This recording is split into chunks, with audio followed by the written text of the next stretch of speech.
Bonjour à toutes et à tous, bienvenue sur Grand Lille TV aujourd'hui, mercredi 23 mai, en images en 8 minutes, comme tous les quarts d'heure ici même, vos conditions aujourd'hui d'infos en direct, en images donc, et d'abord vos prévisions météo.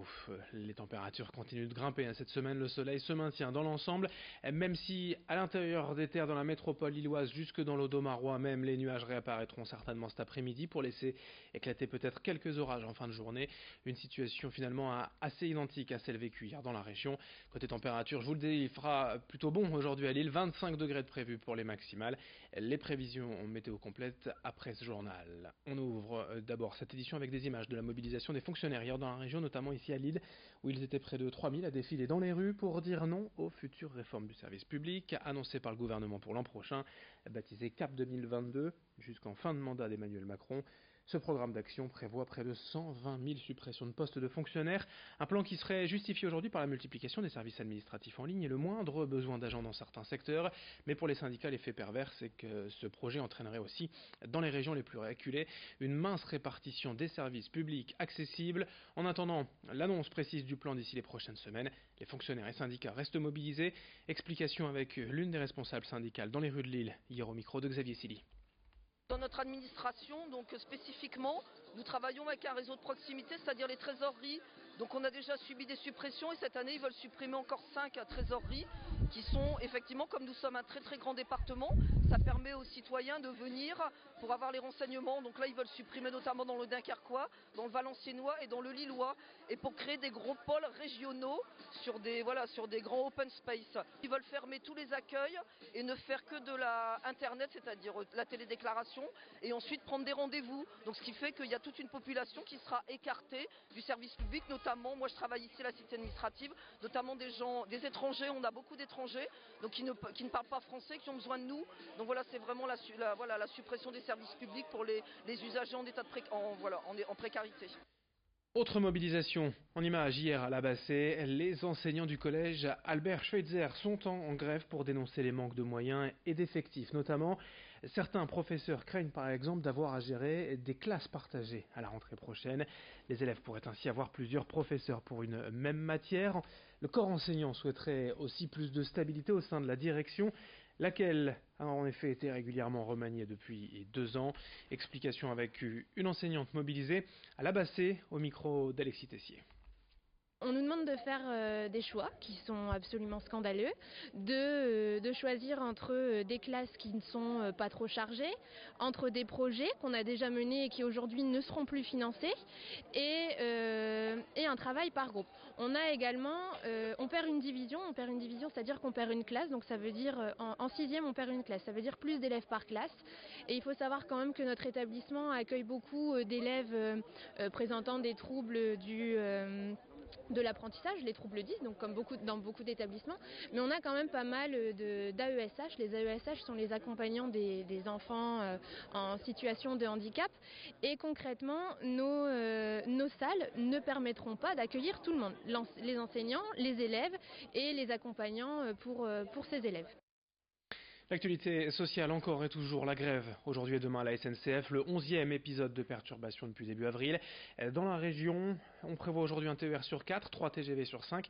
C'est un petit peu mieux tout de même que lors des précédentes journées d'action. Il y aura encore quand même 180 bus de substitution sur les routes pour pallier au manque de trains. Et comme d'habitude, toutes les infos trafic à retrouver aujourd'hui sur l'application mobile SNCF ou le site ter.sncf.com. En bref, également à Lille, ce week-end, 2 personnes ont été blessées lors d'un rodéo sauvage durant la braderie de Fives. Selon des témoins sur place, des jeunes à moto et à scooter auraient foncé dans la foule et zigzagué entre les familles. Plusieurs passants ont tenté de s'interposer et ont donc été agressés. Un suspect a été interpellé dès dimanche soir et une enquête est ouverte. Dans le reste de cette édition, et également la colère des commerçants lillois contre les grandes surfaces. Il y a quelques jours à peine, la Fédération indépendante du commerce de la métropole de Lille, la FICOMEL, a publié une pétition en ligne sur le site change.org. Les professionnels lillois y critiquent la construction abusive, selon eux, De grands ensembles commerciaux en périphérie de l'agglomération, notamment à Neuville-en-Ferrin, Marquette-les-Lilles ou encore à Seclin, à Lille dans le centre-ville. Le nombre d'emplois du secteur commercial aurait ainsi baissé de 8% entre 2007 et 2016, ce que les commerçants imputent forcément à l'implantation de ces nouvelles grandes surfaces. À travers cette pétition, la Fédération du commerce demande avant tout aux institutions un moratoire contre de futures constructions d'ensembles commerciaux. Explication au micro de Brieux-Gorchy. Ce qu'on fait, c'est qu'on va lancer un livre blanc du commerce. Nous, donc, on va, à partir de juin, se réunir entre commerçants dans différents quartiers de Lille, déjà, première étape. La première réunion aura lieu à Gambetta, la deuxième à Moulins, la troisième dans le Vieux-Lille. Et après, on voudrait faire ces mêmes réunions dans les villes de la métropole, autour de Lille, pour voir si on a tous cette même problématique et si on pourrait penser tous à quelque chose de concret, faire des propositions, et puis essayer, pourquoi pas aussi, de se rapprocher des grands groupes, pour tous travailler ensemble, parce que bon, on n'a rien contre les grandes surfaces commerciales, mais peut-être qu'il arrive un moment où il faut s'arrêter, et puis il ne faut pas aussi créer plus d'offres que de demandes.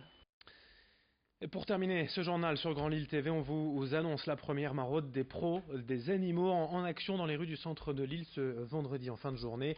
Des professionnels vétérinaires ou ostéopathes spécialisés en communication animale ou encore toiletteuses se mobilisent en fait pour aider, soigner, vermifuger les chats, les chiens ou autres animaux vivant dans la rue avec les sans domicile fixe. Des croquettes et des colis anti-puces seront également distribués.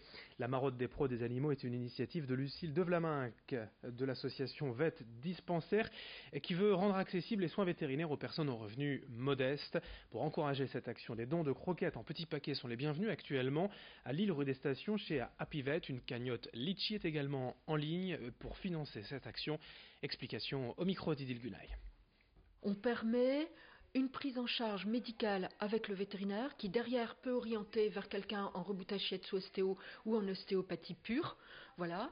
Cette prise en charge, elle va par exemple avec des vermifuges, avec des insectifuges, pouvoir conseiller pour que des collègues vétérinaires puissent faire les vaccins, aller vers un puçage, faire des suites de couches. C'est beaucoup de mise bas actuellement, donc il y a beaucoup d'orientation. Quelquefois des sutures. Il y a eu des sutures qui ont été faites à la rue la dernière fois. C'est principalement des chiens que l'on voit, mais on voit aussi des chats. La dernière fois, on a vu aussi des rats. Voilà, c'est le grand bonheur.